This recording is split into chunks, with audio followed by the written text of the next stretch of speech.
Accra. Citi Prime News at 12 midday. Update you on all the running stories and connects you to the newsmakers. Citi News.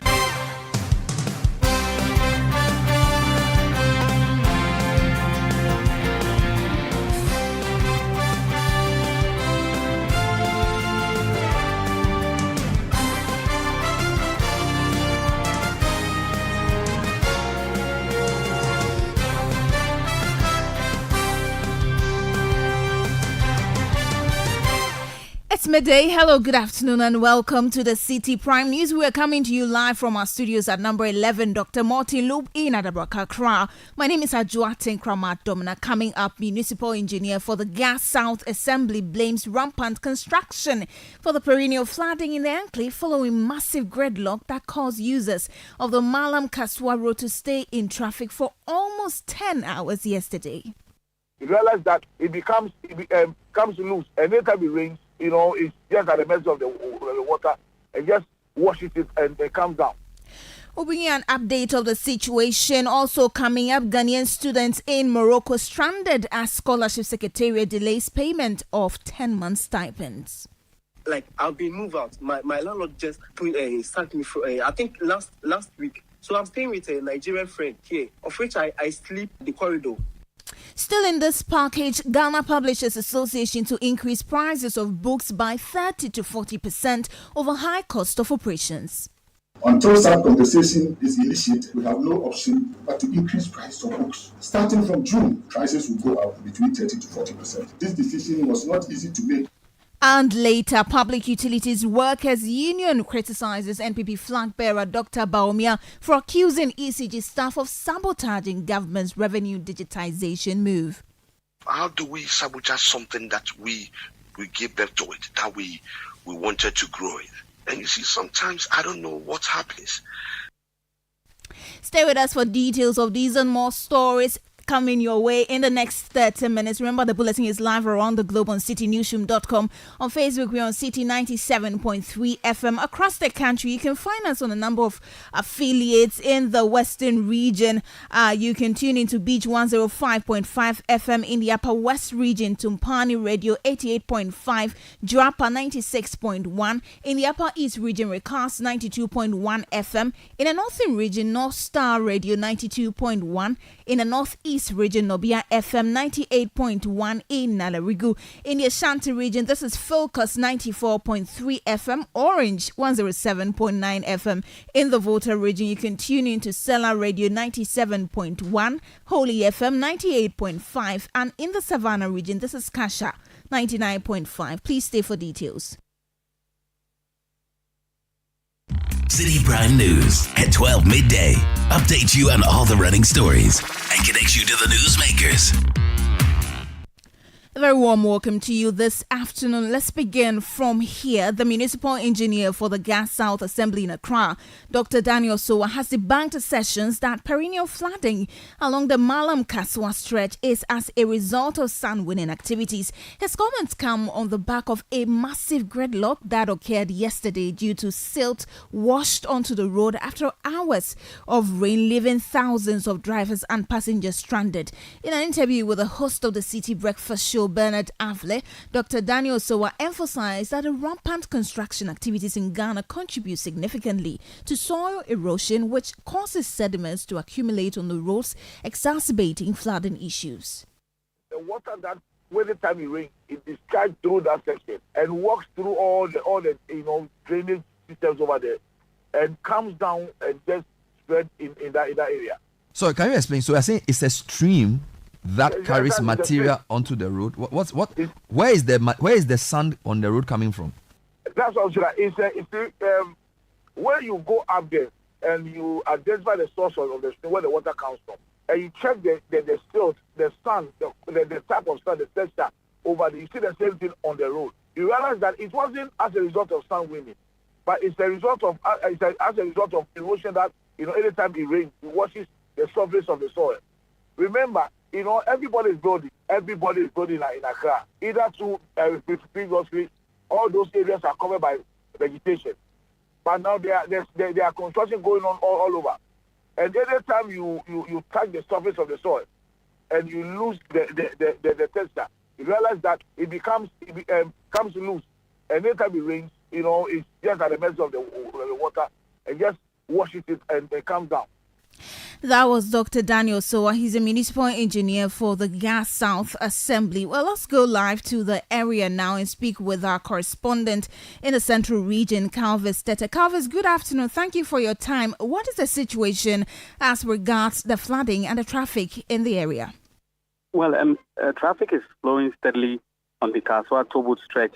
The Gas South Municipal Assembly officers from the assembly are here on the stretch trying to ensure that the traffic is flowing. I see machines belonging to the assembly trying to clear the debris on that portion of the road to ensure that the road is free. Earlier this morning, the individuals from the Gas South Assembly came on the stretch, and so that helped reduce the traffic situation. Other than that, the traffic would have been worse as we speak. The Ghana Highway Authority is currently on the highway, on the stretch, trying to assess the extent of damage done by the rains.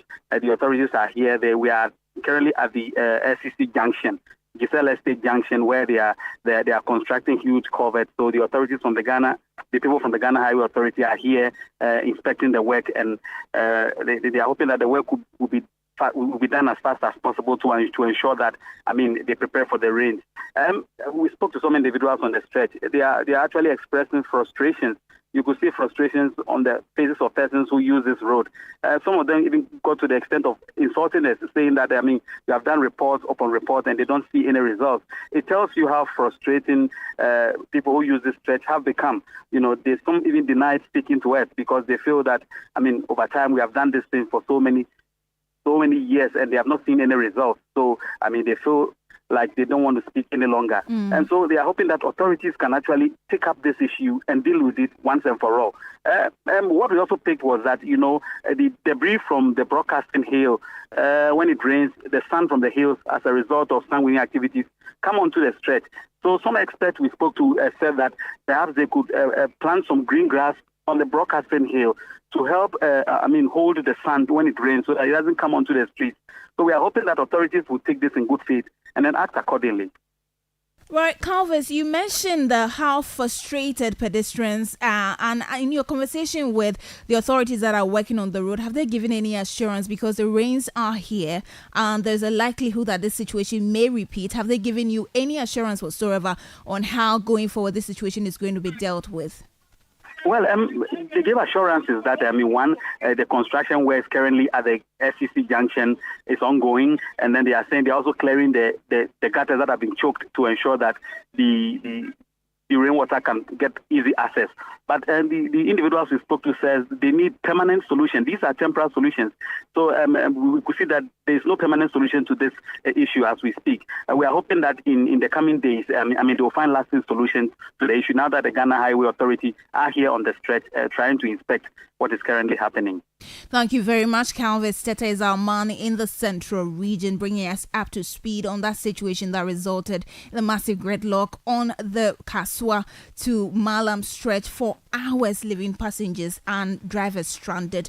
Away from that now, Ghanaian students in Morocco are desperately appealing to the Scholarship Secretariat to release their 10-month stipends. The over 300 students offering various courses say the institution has left many stranded as they have been evicted from their homes.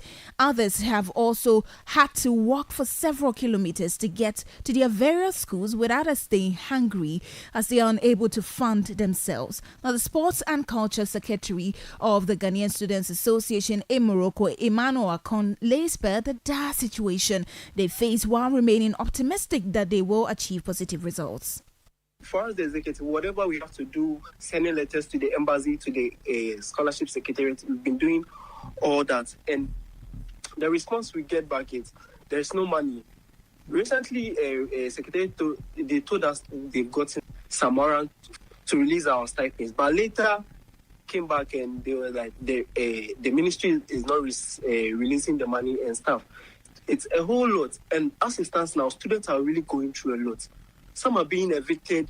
Like, some can't even pay for their transportation to go to school. It's a whole lot.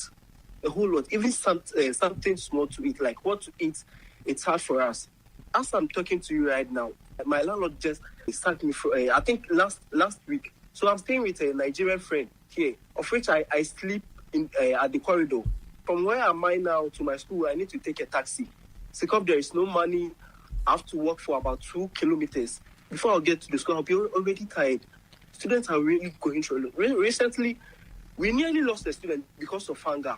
It was just how he had this ulcer problem. Just that those he was staying with, they are medical students. So immediately they saw the situation, like they rushed him to the hospital. Then, as it stands now, we can't pay the hospital bills, and they are calling the bill leaders day in day out. They need to go and pay for the hospital bills. You heard Emmanuel Akon. He's the Sports and Culture Secretary of the Ghanaian Students Association in Morocco. Let's move on now. The Public Utilities Workers Union pool of the Trades Union Congress has described as unfortunate assertions by the Vice President, Dr. Mahmoud Bawumia, that officials of the Electricity Company of Ghana sabotaged the government's digitalization of revenue collection. Dr. Bawumia at the 14th Commonwealth Regional Conference for Heads of Anti-Corruption Agencies in Africa held in Accra last week claimed that certain IT unit staff at ECG introduced ransomware to disrupt the system's proper functioning. He stated that the ransomware caused the system to fail and the National Security Intervention was required to identify the staff responsible for the sabotage. While reacting to these accusations, the national chairman of POO, Reverend Enoch Paul Hayes, says workers of the ECG find the comments by the Vice President to be in bad faith. That statement from the Vice President was really unfortunate because we least expected him to say that, knowing that in 2016 he was the same person who came to launch the mobile app, which was designed by ECG ICT staffs. And how do we sabotage something that we give birth to it, that we wanted to grow it? And you see, sometimes I don't know what happens. When people, in a way, they want power, or when people get to a certain position, they don't really accept information. But seriously, from the Ministry of Energy, this is something that we have realized happening. At every election year, they just want to sacrifice ECG. Everybody wants to be on ECG. It's just because they have the mind to prioritize this company. That is the whole agenda. But we want to tell them that we as Ghanaians and we as workers of ECG, we keep saying it over and over. We can do better. We can manage this company. That was the national chairman of the Public Utilities Workers Union, Reverend Enoch Paul Hayes. The Ghana Publishers Association has announced plans to increase the prices of its books by 30 to 40% effective June this year. This was made known to the general public at a press briefing in Accra by the Ghana Publishers Association on Tuesday, May 14. In its address at the press briefing, the president of the Publishers Association, Asare Kunedu-Amo, explained that the operational cost of producing books has become unbearable for publishers, prompting this action to salvage their business.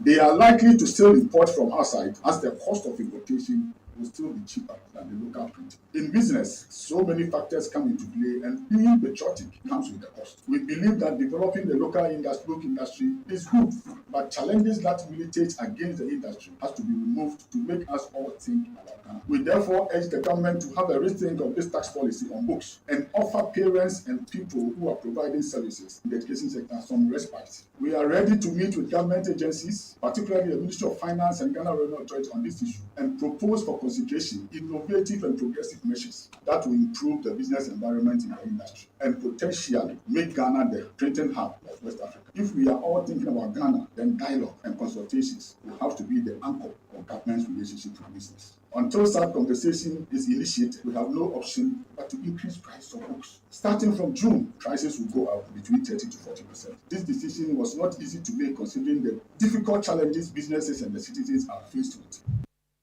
You heard the president of the Ghana Publishers Association, Asare Kunedu-Amo. Well, he has also been refuting claims that the digitalization drive by the Ministry of Education in the education sector will kick its members out of business. He hints that the digitalization of the system will instead complement their efforts as publishers.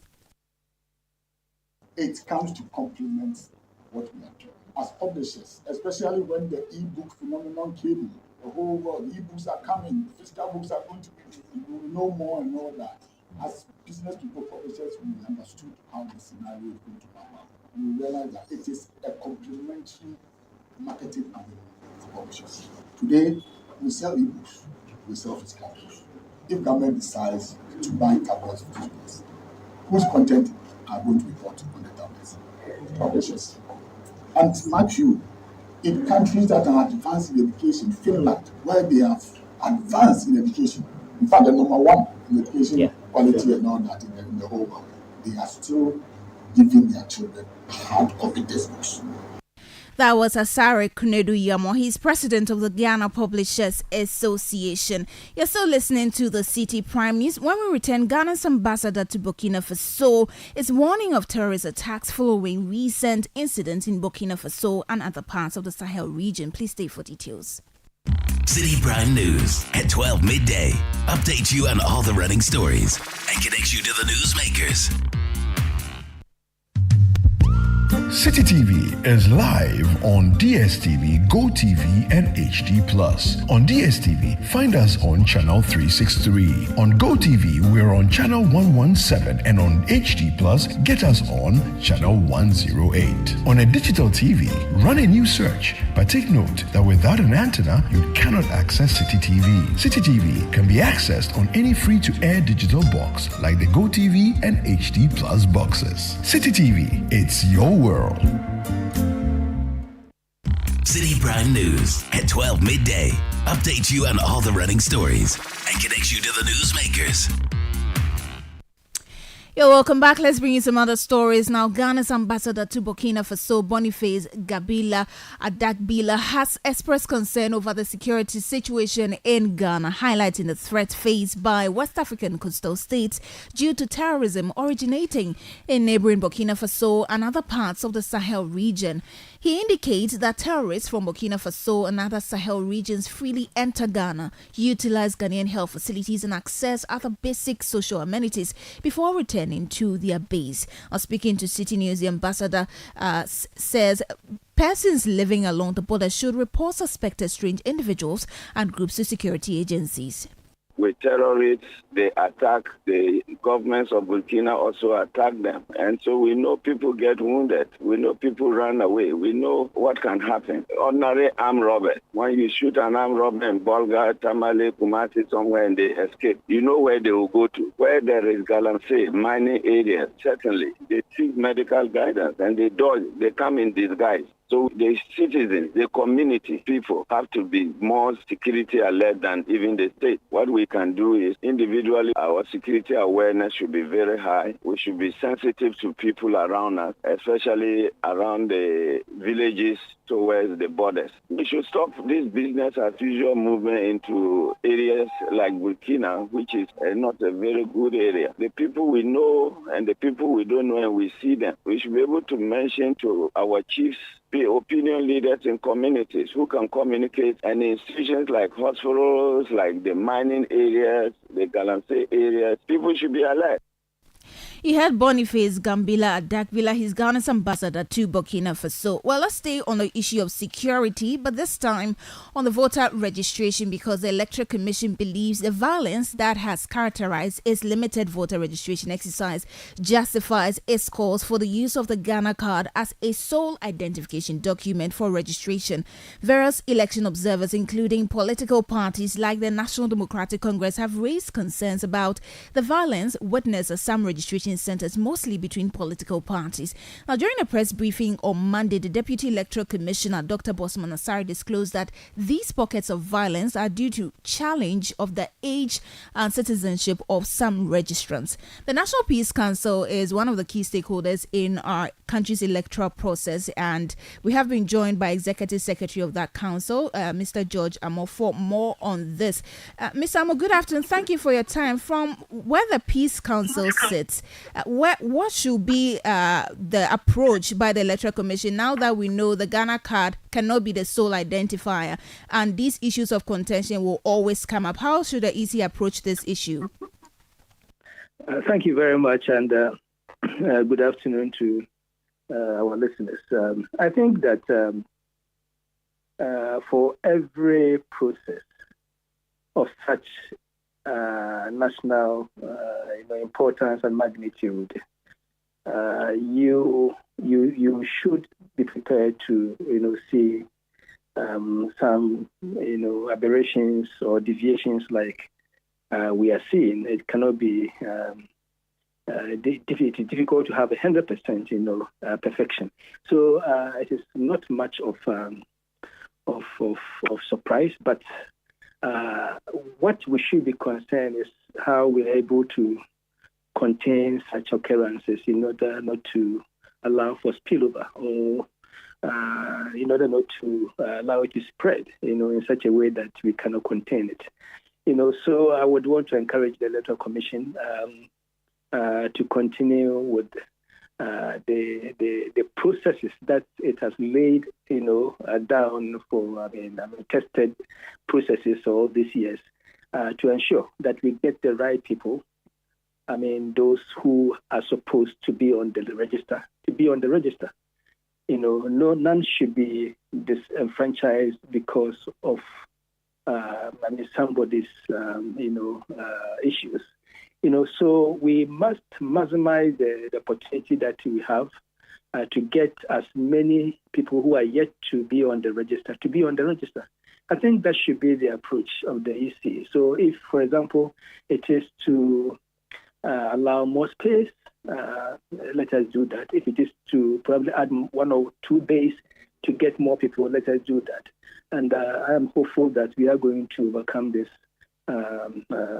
challenges that we are currently encountering. Right. Mr. Amo, before I let you go, we are going into the December election. How much do you think the peace observed during this registration is likely to influence what peace or insecurity we are likely to experience in December 2024?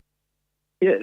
For us in the Peace Council, whatever issue that come up, those ones that we have picked, like the one that happened, unfortunately, in some parts of Ashanti region, I think they are early warning signs. You do not downgrade them.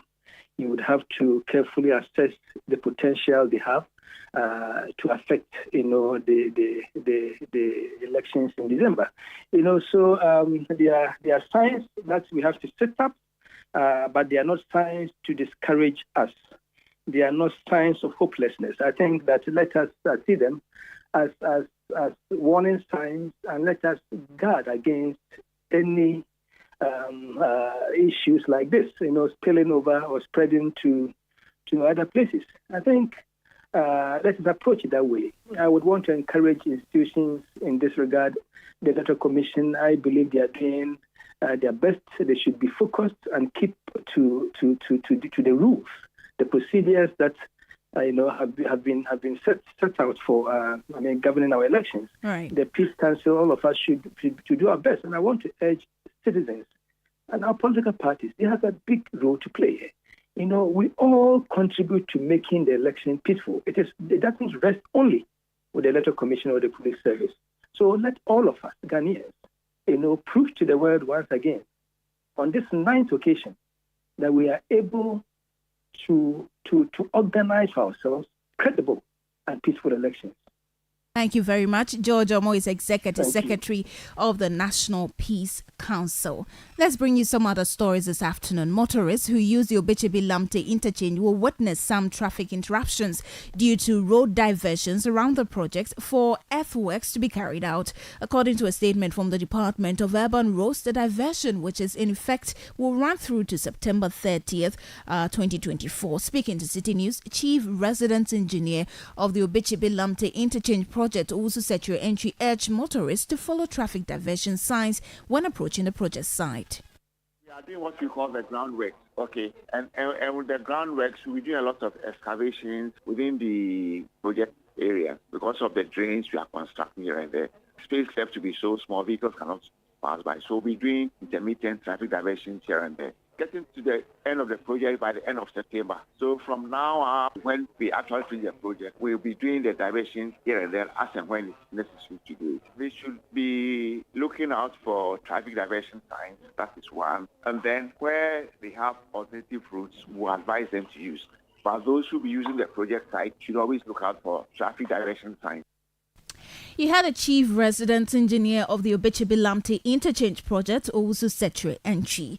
Now, the Western Housing Committee of Parliament has urged the government to, as a matter of urgency, commence work on the Blekusu Sea Defence Project to save lives and properties. The committee reviews that the government has secured an amount of $150 million for the project in the constituency and some other coastal communities with ancillary facilities, including a coastal fishing market and clinic. During a visit to the site by the Western Housing Committee of Parliament, its chairman, Isaac Isiama, says the government must expedite steps in protecting the country's coastal communities to avert further devastation.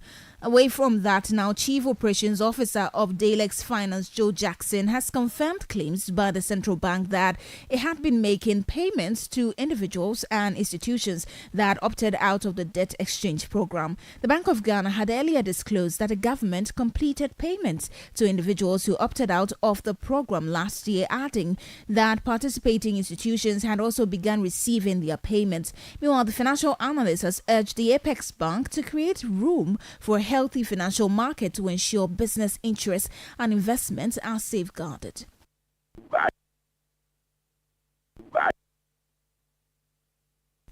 We apologize for that sound. We bring you that in our subsequent bulletins. But now, a member of the Public Accounts Committee of Parliament, Ibrahim Murtala Mohammed, has criticized tertiary institutions for selling admission forms to prospective students in Takrade Western Region. Murtala Mohammed argued that this practice exploits young people who are already desperate and frustrated in their efforts to secure university admissions. He emphasized the need for legislation to address and halt what he described as a syndicate operation by these educational institutions, asserting that such exploitation must be stopped immediately. You sell about 1,000, 2,000 forms when you know you have only 200 vacancies or 300 vacancies. It's exploitation.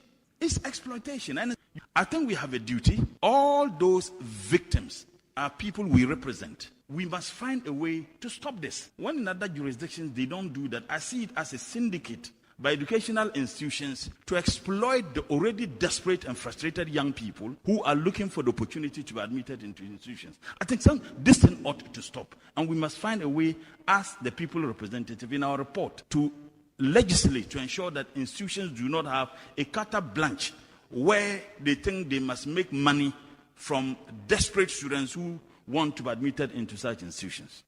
You heard a member of the Public Accounts Committee of Parliament, Ibrahim Murtala Mohammed. Now, the minority in Parliament has voiced concerns about the poor internet connectivity in public senior high schools, which they fear could undermine the effectiveness of the government's one student, one tablet policy.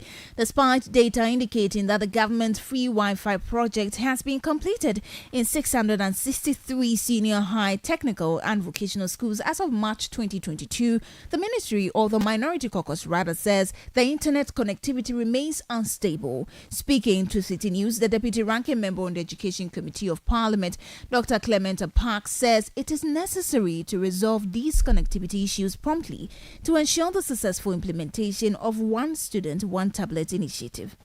Many of the schools did not have functioning and stable internet connectivity, which then raised the question as to what has happened to the government policy of providing free Wi-Fi to all secondary schools, colleges of education, district directorates of education, and regional directorates. And so if the free Wi-Fi system is not up to speed in the secondary schools, that is going to impact the efficacy of the usage of the tablets. This would mean that the students can only use them offline. They cannot use them online. And as we know, modern educational trends require